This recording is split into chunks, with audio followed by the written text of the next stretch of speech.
మేడ్చల్ జిల్లా కీసర మండలం నాగారం మున్సిపాలిటీ పరిధిలోని ఆర్ఎల్ నగర్ కాలనీలో వివేకానంద యూత్ అసోసియేషన్ ఆధ్వర్యంలో బంగ్లాదేశ్లో జరిగిన సంఘటనలకు నిరసనగా ఆర్ఎల్ నగర్ నుండి సత్యనారాయణ కాలనీ వరకు భారీ ర్యాలీ నిర్వహించడం జరిగింది. ఈ కార్యక్రమంలో పాల్గొన్న హిందూ బంధుమిత్రులందరికీ అలాగే కాలనీ పెద్దలకి పేరు పేరున హృదయపూర్వక ధన్యవాదాలు తెలియజేయడమైనది. భారత్ మాతా కీ జై.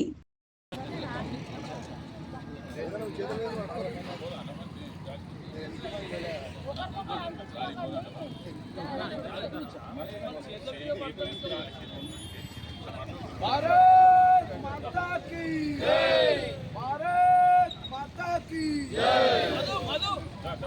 భారతదేశంలో ఉన్న బంగ్లాదేశ్ వాళ్ళందరినీ భారతదేశంలో ఉన్న రోగియాలను భారతదేశంలో ఉన్న రోగియాలను బంగ్లాదేశ్ లో హిందువులపై జరుగుతున్న దాడులను బంగ్లాదేశ్ లో హిందువులపై జరుగుతున్న దాడులను హిందువుల ఐక్యత హిందువుల ఐక్యత హిందువుల ఐక్యత హిందువుల ఐక్యత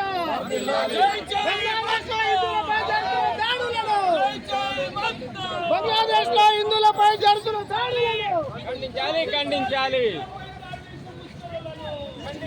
ఖండించాలి.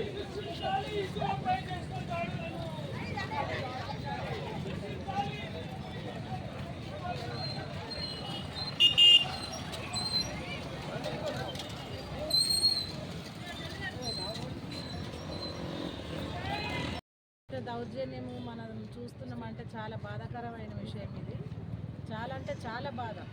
ఇది ఎక్కడ కూడా ఎప్పుడు జరగొద్దు. ఇట్లా ఎక్కడ కూడా జరిగినా మనం ఎవరన్నా ఇంకోటి ఏంటంటే మన హిందువులం ఇంత మంది ఉండి కూడా ఏం చేయలేకపోతున్నాం. అసలు ఈ ర్యాలీకి కూడా పోలీసు వాళ్ళు వద్దంటే అయ్యో వద్దంటే నన్ను ఆలోచిస్తున్నాము. ఇంత దౌర్జన్యం ఉన్నది మన దగ్గర హిందువుల దగ్గర. మా వాళ్ళలాగా మనమందరం ఐక్యంగా ఉండాలి. హిందువులు గోవులు లాంటి వాళ్ళు అదే అయిపోయింది. ఇప్పుడు అట్లా చూసి ఆటలు ఆడుకుంటున్నారు. కానీ ఒక మనిషిని అంత క్రూరంగా ఒక మృగము కూడా అట్లా చంపరేమో, అంత ఘోరంగా చంపినట్టే. వాళ్ళకి ఎట్లా అదవుతుందో తెలియదు. కానీ అమ్మో చాలా జాగ్రత్తగా ఉండాలి. మనం అందరం హిందువులమంతా ఐక్యంగా ఉండాలి, జాగ్రత్తగా ఉండాలి. ఎప్పుడు ఐక్యంగానే ఉండాలి. ఎక్కడ పోయినా ఏ దేశంలో అయినా హిందువులంతా ఐక్యంగా ఉండాలని కోరుకుంటున్నాను. భారత్ మాతాకి హిందూ మనలో మాట్లాడతారు కొద్ది స్పీచ్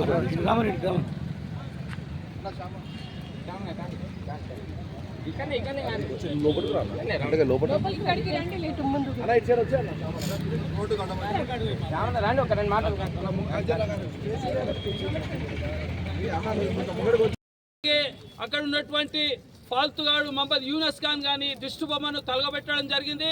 ముఖ్యంగా ప్రతి ఒక్కరూ ఇప్పటికైనా మనం హిందువుల మేల్కొనాలి, లేకపోతే చాలా ముందు చాలా అంటే చాలా ఘోరమైన పరిస్థితి ఉంటుంది.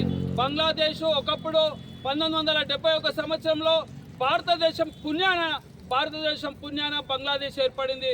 పాకిస్తాన్ నుంచి వేర్పడి ఎంతోమంది మన సైనికులు ప్రాణ త్యాగాలతోని బంగ్లాదేశ్ ఏర్పడినటువంటి ఆ బంగ్లాదేశ్ ఇప్పటికి కూడా బంగ్లాదేశ్ మొన్నటి వరకు కూడా బియ్యానికి కానీ నిత్యావసర సరుకులకు కానీ కరెంటుకు కానీ ప్రతిదీ మన భారతదేశము ఒక స్నేహపూర్వకంగా ఉండి భారతదేశం స్నేహస్తం అందిస్తుండే.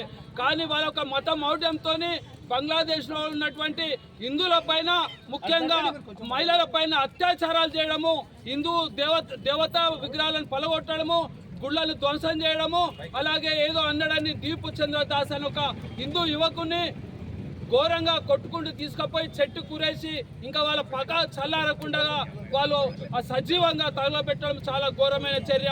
మహమ్మద్ యూనస్ ఖాన్ వాడు ఎలక్షన్లో పోకుండా అక్కడ అలజడులు లేపి మైనార్టీలైన హిందువుల మీద దాడులు జరుగుతున్నాడు. ఇప్పటికైనా మన భారతదేశం మేల్కొనాలి. మన గౌరవ ప్రధానమంత్రి నరేంద్ర మోడీ గారు ఆ బంగ్లాదేశ్ మీద గట్టి చర్యలు తీసుకొని మరొకసారి విడగొట్టి అక్కడ బంగ్లాదేశ్లో ఉన్నటువంటి 3 కోట్ల మంది హిందువులను పక్కకు ఒక ప్రత్యేకమైన చీల్చి బంగ్లాదేశ్ చీల్చి ఒక హిందూ దేశంగా చేస్తారని మనం అందరం ఒక డిమాండ్ చేసి ఇప్పటికైనా మనం అందరం హిందువులము పార్టీలకు అతీతంగా హిందువులం అందరం మేల్కొనాలి. ముఖ్యంగా ఇక్కడ ఉన్నటువంటి అమీర్ ఖాన్ కానీ వీళ్ళంతా ఖాన్లు సినిమా యాక్టర్లు కానీ వీళ్ళందరూ ఎక్కడ పోయారని నేను అడుగుతున్నాను. చిన్న దానికి ఎవరికైనా ఇబ్బంది అయితే ప్రతి నిరసించే ఇక్కడ ఉన్నటువంటి అమీర్ ఖాన్ కానీ, సల్మాన్ ఖాన్ కానీ వీళ్ళందరూ ఎక్కడ పోయినారు, షారూక్ ఖాన్ కానీ వీళ్ళందరూ కూడా కోట్ల రూపాయలు పెట్టి బంగ్లాదేశ్కు సాయం చేస్తారు.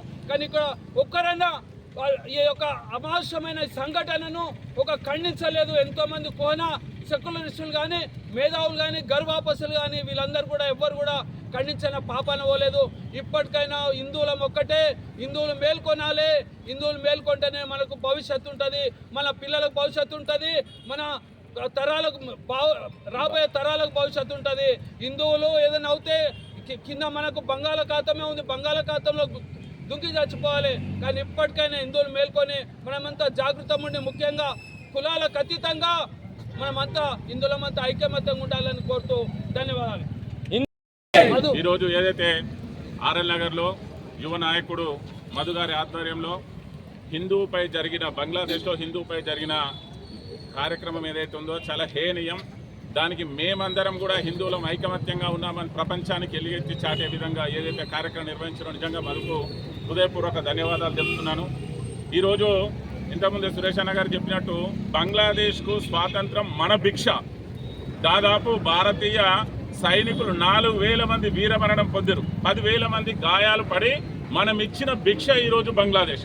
అట్లాంటి మన ద్వారా స్వాతంత్రం పొంది ఒక దేశాన్ని తీసుకున్నటువంటి బంగ్లాదేశ్ ఈరోజు పాకిస్తాన్తో పొత్తుగూడి, చైనాతో పొత్తుగూడి భారతదేశం మీదకే దండయాత్ర చేస్తానే స్థాయికి ఎదిగింది. మిత్రులారా, పాకిస్తాన్కే తిండి లేదు, వాడు బంగ్లాదేశ్కు సపోర్ట్ చేస్తుండు. ఆకులు నాగేటోని మూతులు నాగేటోడు ఎవడరా అంటే పాకిస్తాన్, బంగ్లాదేశ్ ఇద్దరు వాళ్ళని చూసి నవ్వాలి. మనం ఎక్కడ, మన శక్తి ఎక్కడ, మన ముందర చిన్న బంగ్లాదేశ్ ఎక్కడ? బంగ్లాదేశ్ జనాభా 12 కోట్లు. అరే పిచ్చోడా, మేము దలుచుకుంటే గట్టిగా నవ్వితే చచ్చిపోతారు మీరంతా. మీరు ఎవరి ధైర్యం చూసుకొని ఈరోజు భారతదేశం మీద దండయాత్ర చేస్తారని మాట్లాడుతున్నారు. నిజంగా కొంచెం ఆలోచన ఉండాలి. ఇది కేవలం భారతదేశాన్ని అస్తిత్వపరిచే విధంగా పాకిస్తాన్ మనతోటి ప్రత్యక్ష యుద్ధం చేయలేదు. మొన్ననే చూసిరు వాళ్ళు, మనల్ని చవి చూసిరు. యుద్ధానికి భారత్తో యుద్ధం చేస్తే ఏం జరుగుతుందని. పరోక్షంగా ఈనాడు బంగ్లాదేశ్, పాకిస్తాన్, చైనా ఒక డీప్ స్టేట్ అని ఒక గ్రూప్ పెట్టుకుని ఆ గ్రూప్ ద్వారా భారత్ను ఉడికించే విధంగా. కానీ అక్కడ ఉన్నది నరేంద్ర మోడీ, పులి, ఒక సింహం ముందర మీ ఆటలు సాగో. మిత్రులారా, ఓపికకైనా దేనికైనా అద్దు ఉంటుంది. ఓపిక నశించిందో బంగ్లాదేశ్ ని ఒకప్పుడు పాకిస్తాన్ నుండి ఏ విధంగా అయితే వేరు చేసి ఒక దేశాన్ని చేశామో, ఈ రోజు అదే బంగ్లాదేశ్ ను మళ్ళా ముక్కలుగా చేసి ఒక హిందూ రాష్ట్రంగా పక్కకు 3 కోట్ల జనాభాతో ఒక హిందూ రాష్ట్రం చేస్తాం. మిత్రులారా, ఒకటి ఆలోచించాలి. 91% ముస్లిమ్స్ అక్కడ, 9% మాత్రమే హిందువులు. హిందువుల మీద ఇంత దాడులు జరుగుతూ ఉన్నాయి. మనం ఏదన్నా దాడి చేస్తున్నామా? ఈరోజు ముస్లింల ఎంత స్వేచ్ఛగా ఉన్నారు ఇక్కడ. బంగ్లాదేశ్ నుంచి వచ్చిన ముస్లింలు కూడా వాళ్ళకు పాస్పోర్ట్ లేదు, మన ఏ ఐడెంటిటీ లేకున్నా ఇక్కడ రోడ్ల మీద మీరు చూసినట్టయితే అరటి పండ్లు అమ్మేటోడు, పంచాలు చేసేటోడు 100కి 70-80% రోహింగ్యాలే ఉన్నారు. మనం ఒక్కటి గుర్తించాలి. వీళ్ళని ఏ విధంగా అయితే మన హిందువుల మీద దాడులు జరుగుతున్నాయో అదే విధంగా దాడులు జరిగిన ప్రతిస్పందనకు గుర్తుగా ఇక్కడ ఉన్న రోహింగ్యాలందరినీ కూడా మూటా సర్ది బంగ్లాదేశ్ అనే డంపులో వేయాల్సిన సమయం ఇప్పుడు ఆసన్నమైంది. మనం అందరంగా యూనిటీగా ఉండాలి. మనం వివిధ పార్టీల్లో పనిచేస్తుండొచ్చు, మనకు నచ్చిన పార్టీలో మనం పనిచేస్తుండొచ్చు. కానీ మన ధర్మం మీద ఎవడైనా దాడి చేస్తే మొదలు మనం హిందువులం అనేది మర్చిపోకుండా అందరూ ఐకమత్యంగా ఉండాలి. ఈ ఐకమత్యం లేకపోతే ఇవాళ మన పక్కింట్లో జరిగింది మనకేంది అనుకుంటే రేపు మనీళ్ళు కూడా తలగబడుతుంది. ఒక్కడే గుర్తుపెట్టుకొని మిత్రులారా, మన పక్కిళ్ళు తలగబడితే ఆ సెగ మనకు కూడా తగ్గుతుంది, ఆ మంట మనకు కూడా వస్తుంది. మన ఇంట్లో జరగలేదు కానీ ఊరుకుంటే మనం ఆహుతి అయిపోతాం. కనుక హిందువులందరూ ఐకమత్యంగా ఉండాలని కోరుతా ఉన్నాం. ఖచ్చితంగా బంగ్లాదేశ్కి బుద్ధి చెప్పే తరుణం వచ్చింది. అది మనం ఒక 1 ఇయర్లోనే చూస్తాం. పాకిస్తాన్ ఏ విధంగా అడుక్కు తింటుందో అంతకంటే ఘోరమైనటువంటి అడుక్కు తినే పరిస్థితికి ఈరోజు బంగ్లాదేశ్ రాబోతుంది. మిత్రుల, అదానీ ఇస్తున్నటువంటి పవర్ మీద అసలు ఆడ కరెంటే లేదు. కేవలం అదానీ కంపెనీ ఇస్తున్న పవర్ మీద ఇలా బంగ్లాదేశ్ బతుకుతా ఉంది. ఒక్కసారి మనం పవర్ బంద్ చేస్తే చీకట్లో ఉంటుంది బంగ్లాదేశ్ మొత్తం. ఆ విషయం వాళ్ళు గుర్తిస్తలేరు.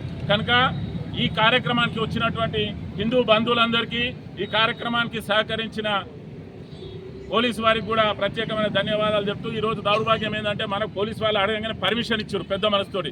కానీ కొన్ని ప్రాంతాలలో మన హిందువుల మీద జరిగిన జారులకు మేము ర్యాలీ తీస్తామంటే కూడా కొన్ని ప్రాంతాలలో పర్మిషన్ ఇస్తలేరు. ఇది నిజంగా దౌర్భాగ్యం. మనం భారత్లో ఉంటున్నామా, విదేశాలలో ఉంటున్నామా, మనం ఒక్కసారి ఆలోచించాలి. కానీ మనకు అట్లా అనుకోకుండా మన అడగంగానే పోలీసు వారు పర్మిషన్ ఇచ్చినందుకు వారికి కూడా ప్రత్యేకమైన ధన్యవాదాలు తెలుపుతున్నాను. భారత్ మాతాకి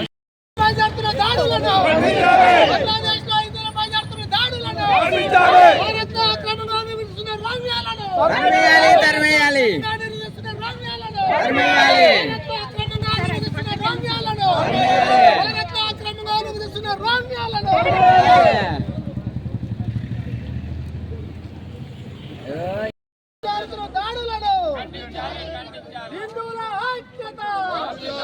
హిందువుల ఐక్యత, హిందువుల ఐక్యత.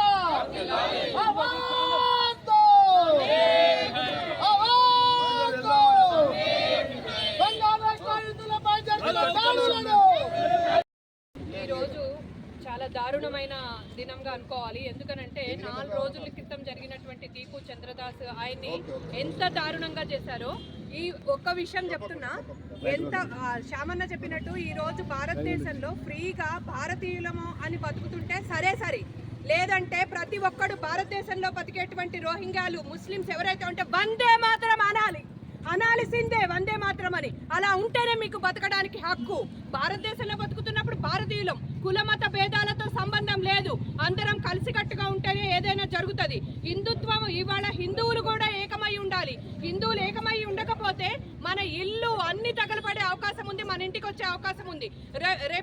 రేపు జరగబోయే దారుణాలు ఫస్ట్ ఆఫ్ ఆల్ పిల్లలు నేర్చుకోండి. చాలా మంది చిన్న పిల్లలు ఉన్నారు, ఈ రోజు శాఖలో నేర్చుకుంటున్నారు. ఏంటి అని అంటే దేశాన్ని కాపాడే విధంగా కులమతానికి అనుకూలంగా చేస్తున్నాం. కులమత భేదాలకు ఎప్పుడు విభేదాలు కాదు మనం. కానీ భారతదేశం మీద ఉన్నటువంటి హిందువుల మీద ఎగబడితే మటుకు ఒక్క దాటికై ఎగబడాలి, ఒక్క దాటికై తగలబెట్టడానికి భారతీయులం దేనికి వెనకబడమని చెప్పడానికి సిద్ధంగా ఉన్నాం.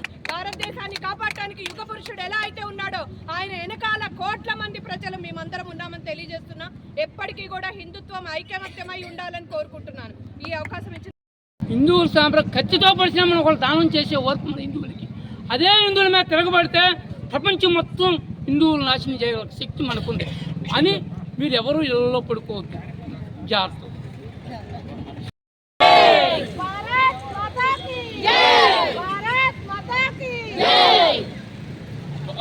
మాతా కీ, భారత్ మాతా కీ. హిందువుల ఐక్యత, హిందువుల ఐక్యత, హిందువుల ఐక్యత. బంగ్లాదేశ్, బంగ్లాదేశ్, బంగ్లాదేశ్. మొహమ్మద్ యూనస్ ఖాన్, మొహమ్మద్ యూనస్ ఖాన్, మొహమ్మద్ యూనస్ ఖాన్. బంగ్లాదేశ్ లో హిందువులపై దౌర్జన్యకాండను, బంగ్లాదేశ్ లో హిందువులపై దౌర్జన్యకాండను, బంగ్లాదేశ్ లో హిందువులపై దౌర్జన్యకాండను. హిందువుల ఐక్యత, హిందువుల ఐక్యత, హిందువుల ఐక్యత. జై శ్రీరామ్, జై శ్రీరామ్.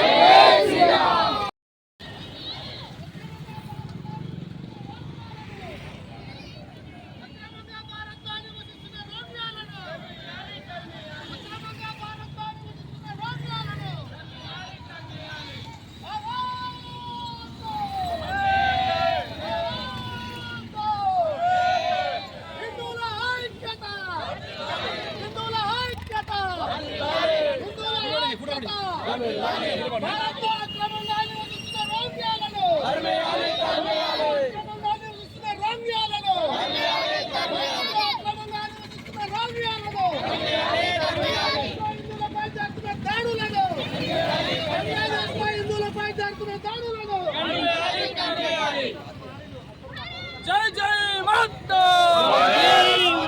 జై జై మాతా. హిందువులపై దాడులు ఖండించాలని కోరుకుంటున్నాను.